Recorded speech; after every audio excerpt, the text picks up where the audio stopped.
Hi, I'm Chumki Bose and I'm a senior psychologist at Mindtribe. This is my second episode on homosexuality, and today I'm going to discuss with you, when does sexual orientation begin? Generally, we suppose that sex drive is something that would appear out of the blue in adolescence when hormonal transformation starts in our body. It is when a well-behaved boy or girl suddenly starts developing genitals or secondary sex characteristics. The father and founder of one of the most profound schools of psychology, Sigmund Freud, proposed that sexual instinct or libido is already present at the time of birth and only undergoes several transformations as the child grows. He claimed stages in which this libido or sexual energy starts traveling from one organ to another. The libido is fixed and is satisfied by the mouth during the breastfeeding stage.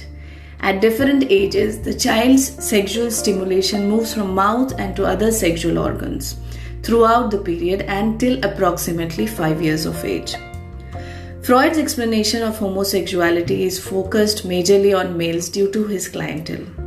According to him, just before the child reaches the age of 3, he is attracted by curiosity to his male genital organs and similarly to other male genitals.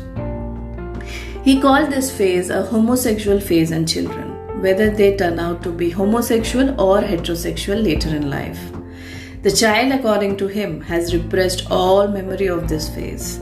After 3 years or around 3 years, the child who is a boy is attracted towards his mother. This phase is called the famous Oedipal phase, which most psychology enthusiasts must be aware of, named after the Greek mythological character Oedipal, who married his mother. The child remains fixed in this phase for about 2-3 years, and later his sexuality enters a latent phase only to be awakened later in adolescence to be seen as heterosexuality towards other women. This development was considered normal by Freud. Sexuality in adult men, according to Freud, resulted from a disruption in this process. One of his ideas is that the libido remains stuck in the pre-Oedipal or homosexual phase. Another explanation on which he stressed more is that the libido entered the Oedipal phase but never left that phase, and the boy remained erotically fixated to his mother throughout his life. This obviously raised questions like, if the boy is fixated on his mother, why is he sexually attracted to males?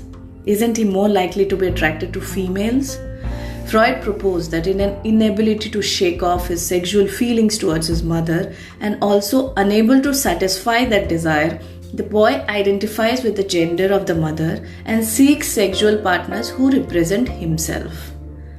In a little uncomplicated way, when this boy has sexual relationship with other men, the boy is psychologically re-establishing the sexual bond with mother, or the Oedipal bond, with roles reversed.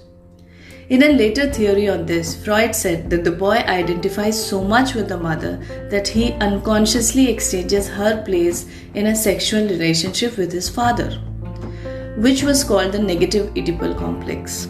In this model, an adult who is homosexual has a secret desire to have a relationship with the father. But you must be thinking, what caused a boy to be fixed in this Oedipal phase or remain erotically focused on his mother and become homosexual?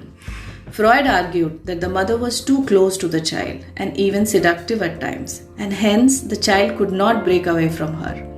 The father in most cases was aggressive or distant, generating fear in the son and forcing him to be close to the mother. Freud had majorly male clients, and mostly his theory was influenced by what homosexual men told him about their childhood and relationship with parents. A recent statistical study of a large sample also demonstrates that homosexual men do have closer relationships with their mother and are distant from their fathers. As with most studies, it is the law of averages and hence not true for everyone. There are many homosexual men who have good relationships with their father and many heterosexual men who don't. Freud provided this explanation because there was a difference and it demanded an explanation from him. There are many other explanations from other schools of psychology, which I will discuss in my next podcast. Thank you.